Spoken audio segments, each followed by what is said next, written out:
My name is Rob Mooney. I am Executive Director of the Train Museum here in Gulfport, Mississippi. And I've been in trains since I was 22 months old is the first picture that I can prove. There's a photograph of me at age 22 months running my dad's trains back in about 1947, 1948. My mother sold Avon products. They were trying to save up for a house in Rochester, New York, where I'm from. She did so well one year that she was able to get a gift out of a catalog. So she showed the catalog to my dad and said, "Is there something he'd like?" And he saw a train set. It was made by A.C. Gilbert Company, American Flyer. He said, "I'd like one of those." So she got him the set. It was a little freight set with a steamer. And he liked it so much, he bought a passenger set, a Silver Bullet, the next year. And so when I was born in 1951, there were already two sets of American Flyer there with some track and switches. When I was about, I'd say 7 or 8 years old, I got another set. So I had, before I started collecting, I had 3 locomotives and probably 28 cars and some accessories and things. When my son was born in 1977, I went a little wacky. And I went to a train show. Things had been boxed up. I went to a train show and saw the American Flyer trains running, and something snapped. So I started collecting at that point fairly seriously, and now I've got a lot of stuff. And brought it all to Mississippi with me about 3 years ago.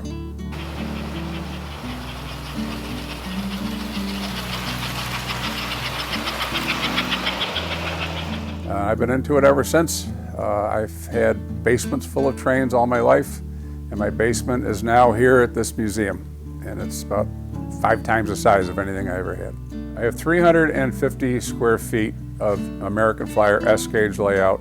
I have something over 400 engines and cars, pieces to run on them. I have another layout that is 8 feet by 8 feet that is American Flyer or Gilbert when they made HO trains, HO scale.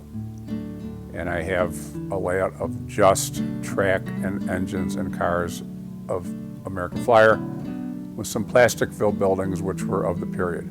These layouts are the types of things that a kid and his dad would have built after he got a set for Christmas. They built a layout in the basement and added to it. Nothing fancy, no fancy scenery, just trains on track, accessories running, buildings, lights, switches, things like that. 50s technology just wanted trains to go around a track, maybe a whistle, maybe an action accessory. It's migrated now to a lot more features with the advent of miniature components and sound systems.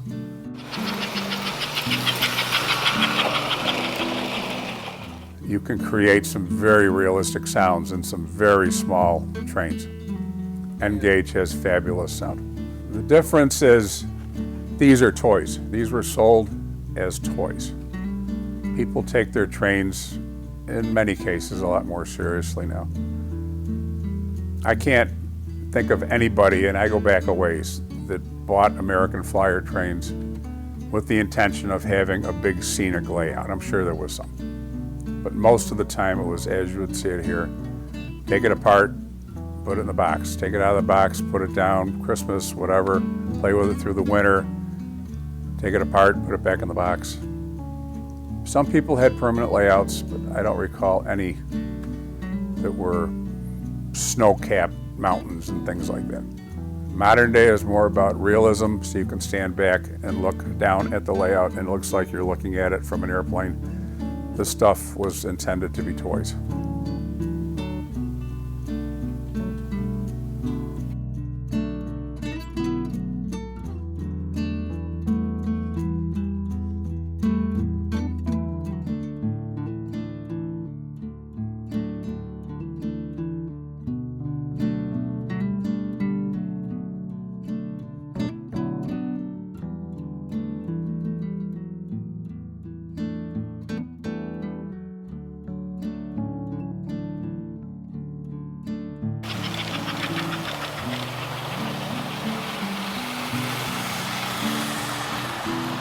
I have G-scale on another layout I call the leftover layout. I had a bunch of Lionel and a bunch of G-gauge, but not enough room to do each one justice with a layout.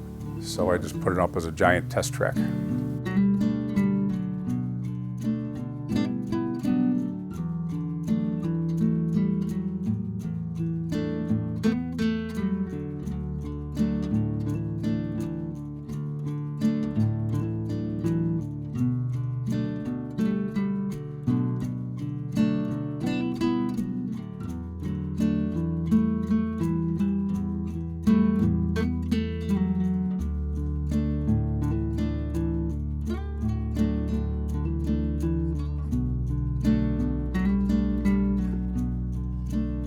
And this accessory is called the talking station. It actually has a little record player inside of it where you would push the button and turn off power to the track. The train would come up and stop in front of the station, and it would say, "All aboard, American Flyer, 3 trains to wherever," and the train would take off again, timed with the whistle blowing. All aboard, American Flyer, through train to New York, Philadelphia, Chicago, and all points west.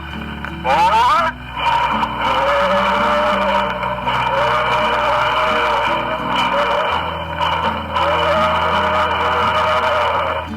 Like our things in boxes the way they came back in the 1940s or 50s. Here's just a set of boulevard lamps, but you rarely see them in the box like that. Now, the Marx Toy Company also made street lamps, and they packaged them up similarly to American Flyer and Lionel. But that's how those came in the original box.